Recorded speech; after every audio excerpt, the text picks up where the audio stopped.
that was quite an introduction. None of those things that they said matter in practitioners' world, really. We just publish and it just poof perishes. So I thought we will have a true workshop today. Not me standing here giving a talk and you asking questions, but the thing about human-centered design, the beauty of it is that you can go through the process in a year, you can go through the process in a week, you can go through the process in a day, and in today's case, we're gonna go through the process in 40 minutes. And with that, I had prepared worksheets for you guys so that you can take them with you if you want to repeat this process in whichever organization you are. If you want a PDF file, you can contact either Plywood team or myself, and I'd be happy to share them with you. So human-centered design, as they mentioned in the introduction, I've been researching, teaching practitioners and students, and doing pro bono work with nonprofit organizations, mostly in an innovation space. And what I love about human-centered design is that it is very versatile. It can be applied in numerous situations, including personal life, professional life, numerous situations, and it comes with a toolbox that you can just pull out and use. It's almost like a la carte type of situation where you can use different tools depending on what your needs are. So what is human-centered design? You know, here's your half academic definition of what it is. Basically, it's a creative approach to problem solving. And you might ask, how is that different from other approaches that you know? And I get this question all the time. And to me, the hallmarks of this process are listed here, but really the front end of the process, the empathy, the human-centeredness, to me is the most exciting part. Instead of us getting an RFP for grants, sitting down, pulling up some literature that we know, some research that we know, if you choose to go through human-centered process, you would be engaging in a deep empathy stage using a variety of human-centered design tools to truly understand your customer, your stakeholder, whoever that person might be. Another thing that is different about this process is that you're truly forced to use the creativity that you have inside of you. And I believe that every single one of us have it. And again, with tools that this process comes with, you discover that, wow, I can truly be creative. I am creative. So that's the second distinguishing feature. And then finally, it does not stop with an idea that's in your head. You end up creating a prototype, something that is tangible, that you can take out into the real world and get people's feedback. What do you think? And then go back, change it up, and then go back into the field and test some more to the point where you hear, wow, this is really going to work. So 3 different distinguishing features of this design. So we're going to basically zoom through 4 stages of this. Real quick, in 40 minutes, you guys gonna go through empathy phase, during which you will get to interview each other. So if you're sitting far away, please know that you'll be paired up. You will pair up, you'll connect with someone, and you will go through 40 minutes of truly trying to understand that person and designing for that person solutions that they might need to the problems they experience. Ideate, again, there are different tools. I'm sure all of you have heard of brainstorming in human-centered design. There are really fun things that you can do that will make your brain hurt. I mean, truly. I hear from people, it's like, oh my God, if you ask me to squeeze another idea out of my brain, I just literally, you can tell me I'm gonna die. I cannot produce another idea. And then prototype, hopefully we'll have time in the end for you guys to I'll ask you to sketch out the solution, again, to your partner's problem, and then take it back to the partner and get their feedback, what their thoughts are. So I thought I'd share with you one of my favorite examples of design thinking, of human-centered design and how that works. This is Doug Dietz. He worked for GE, and he's the one who designed an MRI machine. And one day he was at the hospital, and he saw this kid like truly screaming and crying, really not wanting to go through the procedure. And he realized that, like, look at the statistics, 80% of kids in that age group have to be sedated for them to go through MRI experience. And he was like, oh my God, I'm the one who designed this machine. And this is just terrifying. And so he decided to go through, with the help of IDEO, which is a firm in Palo Alto. Palo Alto is basically where human-centered design, also known as design thinking, was born as an approach, and where you go to get trained. This is like mecca of anyone who's interested in becoming proficient in that design, in that process. So he went through a design thinking process, human-centered design process, to truly understand what these kids are going through. So these are some of the pictures of how the machine looked like before, and this is him at the prototyping stage. He engaged with everyone who was touched by the situation, with parents, with service providers, with kids, with families, trying to empathize and understand what that experience felt like for the kids and how that can be changed. And this is the end product. This is how the MRI machine looks like.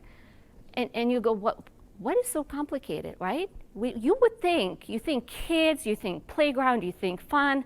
It's almost like a common sense, right? But it was years of, had he not been in that hospital, seeing what is happening, we would still be, and there's still numerous hospitals where the good old white or whatever color that is, MRI machine is there, right? This is another room that they redesigned. And with that, they heard kids asking parents to come back and play. The same exact machine. There was nothing different other than the room being painted and looking different that made such a huge difference. So that empathy, you know, that again, that first hallmark of human-centered design is trying to understand what, you know, why, how people behave and what they care about and what they believe in. And it's truly easier said than done, because, you know, what we say and what we do and what we say we do are very different things. And sometimes we're not even aware of what we're doing, right? It takes someone else to bring up some experiences that we're having and ask questions. So one of the my favorite allegories that gets at the core of the importance of that empathy phase is the fish allegory. And David Foster Wallace is the one who gave a speech at the Kenyon College. And the speech, you can look it up online, is called "This is Water." You will laugh, you will cry, it's like about an hour long. It is so powerful. But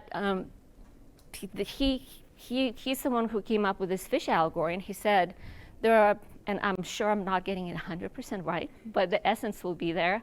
So there are these young fish swimming around, and this older fish I don't know, this looks like an older fish to me, swims up to them and goes, "What's up, boys?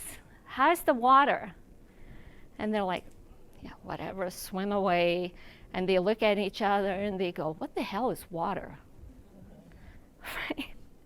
So that water, you know, we are these little fish who are just swimming around, running around, and I'm sure, you know, all of you are crazy busy, get spin around not once during the day, and we truly forget what that water feels like, looks like, and tastes like.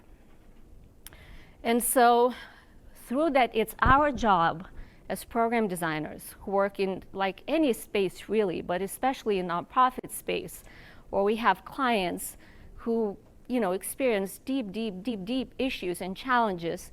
It's our job to immerse ourselves and try to understand what their experience feels like and looks like.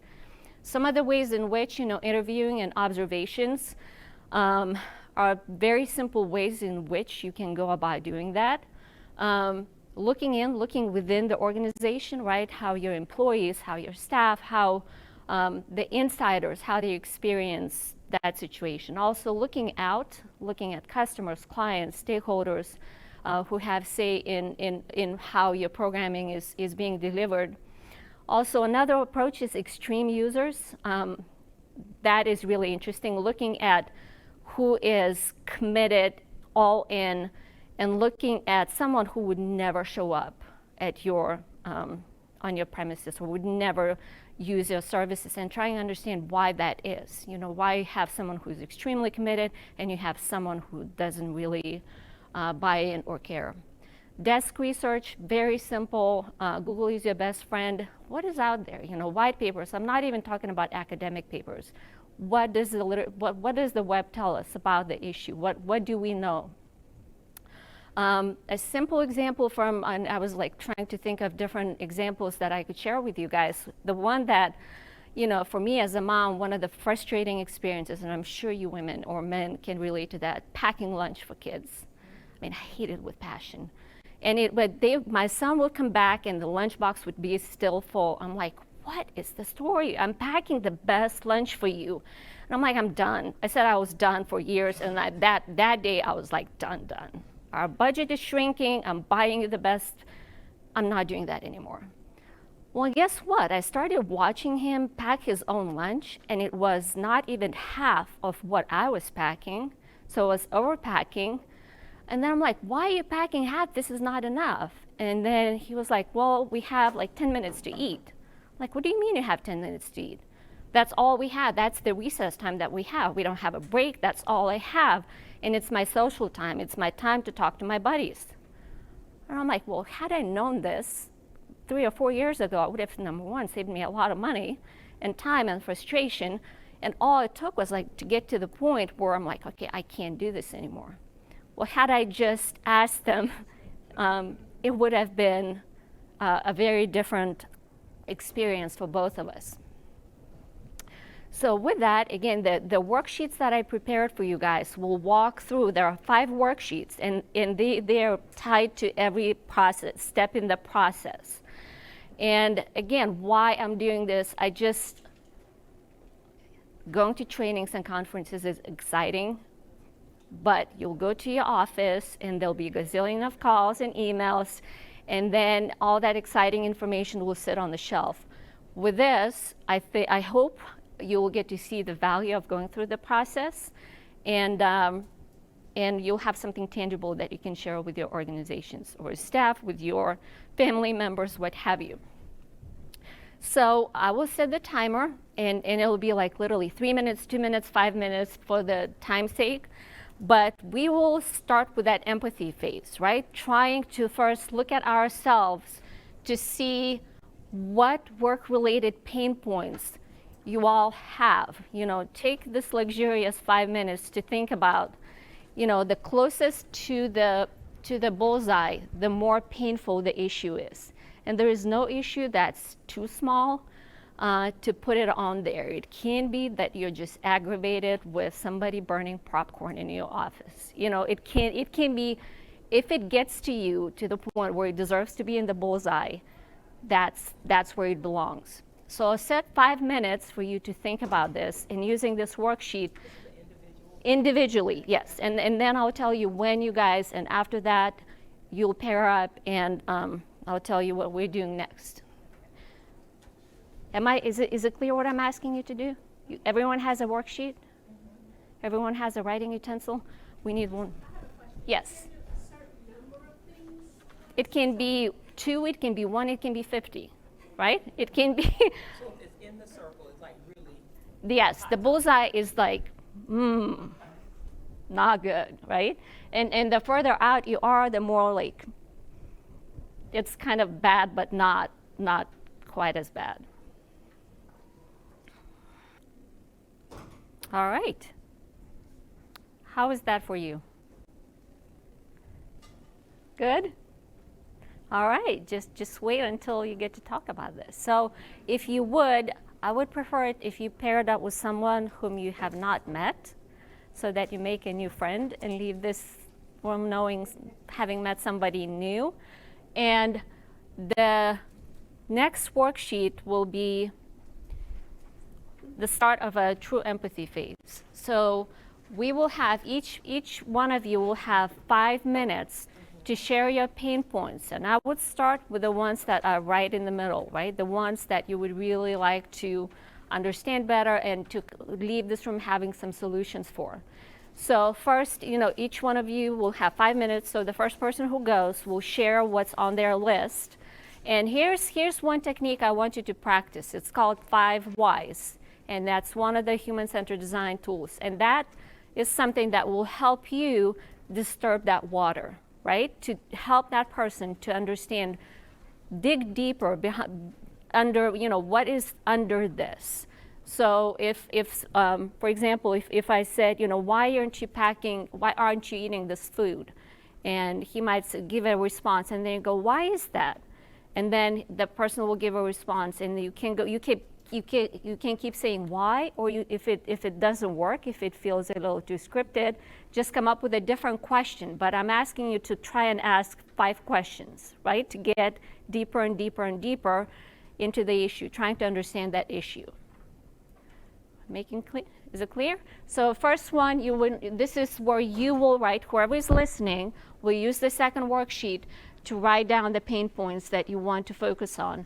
And this is where you will be taking notes. As this person is speaking, you're looking for insights, for information that's really interesting. And it will be, I call it insightometer. If you see yourself going, like if you see the change in your facial expressions, like arched eyebrows or something, you're onto something. That's an insight, something that you might find interesting and you can build on. All right? Making sense? All right, let's do this.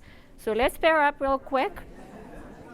And I'll set the timer for 5 minutes for the first person to talk.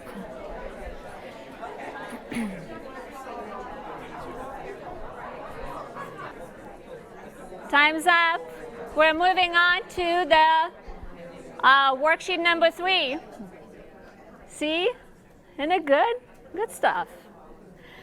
So here's the story. Once you start disturbing that water, once you start digging deeper, the challenge that you think is the main challenge, it opens up. Once you start interviewing and observing, you discover multiple opportunity spaces for changes, right? Within that one issue. And that's what I'd like for you guys to practice with the next worksheet. And it comes in a form of how might we questions. So once you start with this one, let's say pain point, and now you interview the person, and you go, oh, interesting, it might be multiple underlying issues, and then you go, okay, let me formulate this as a how might we question. And again, it's unique to human-centered design because how might we implies that there are multiple solutions. There isn't just one solution, and that the sky's the limit, right? There are multiple solutions, and we're trying to be as creative and as open as we can to tackling them. So here's the opportunity for you to practice formulating a few. And the simple formula, after you go over your notes, think about which one do you think it just felt like a really, really big issue for that person, right? So write it down in the first line under A. And then try and practice formulating several how might we questions. So it would be, how might I help? Then you would put partner's name, and then it would be a verb that would be tied to that insight that you came up with during the interview. And that's a skill, and and that will be the question that you guys will ideate for. Okay, so try at least one. It would be great if it were several. Oh gosh, we have 5 minutes left. No. They went over, we can go over. So real quick, I'm gonna set, let's say just a couple of minutes to do that, and then we'll move on to the ideation. Right? All right, so the time's up for this one. I know, and that's and they're already like, you're running out of time. So the last thing we're gonna do is, and I wrote it brainstorming, but what that technique really is brainwriting, because you're writing ideas, and usually you'd have sticky notes with you. So one idea per sticky note, a really much better alternative to brainstorming. That way you get to share whatever you want on your own terms. You can give a stack of Post-its and say, here's my idea. So brainwriting.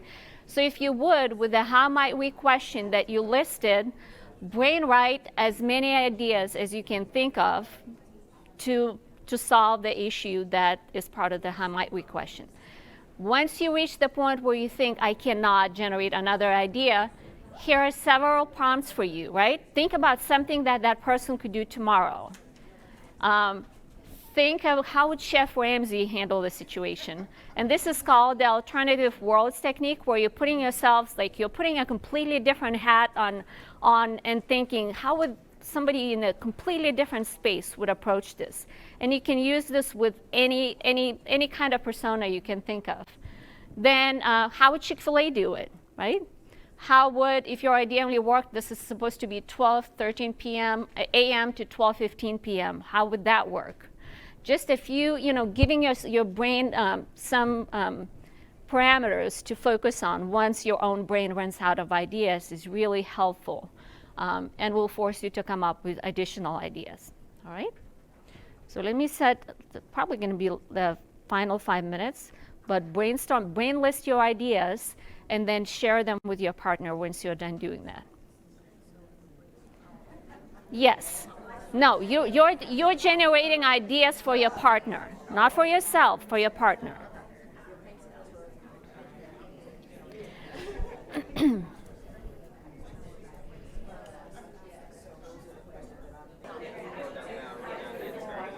Okay, you all. Unfortunately, we ran out of time.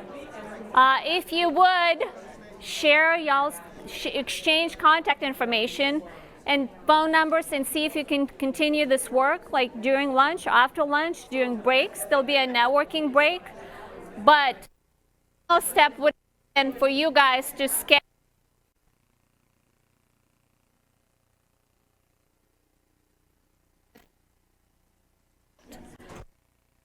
had the last for. If you're interested in, if you have questions, I have a unique name. If you just type it online, there is no other person in the world by that name. So it'll take you to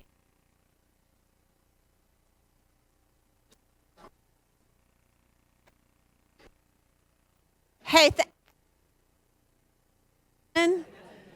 so if you missed what Kristina said, make sure you jot down, share telephone numbers so you can finish this exercise. You got one more exercise to go. What I love about what Kristina's done is part of what we wanted to have happen is that you guys would network with each other. So that's what you just did.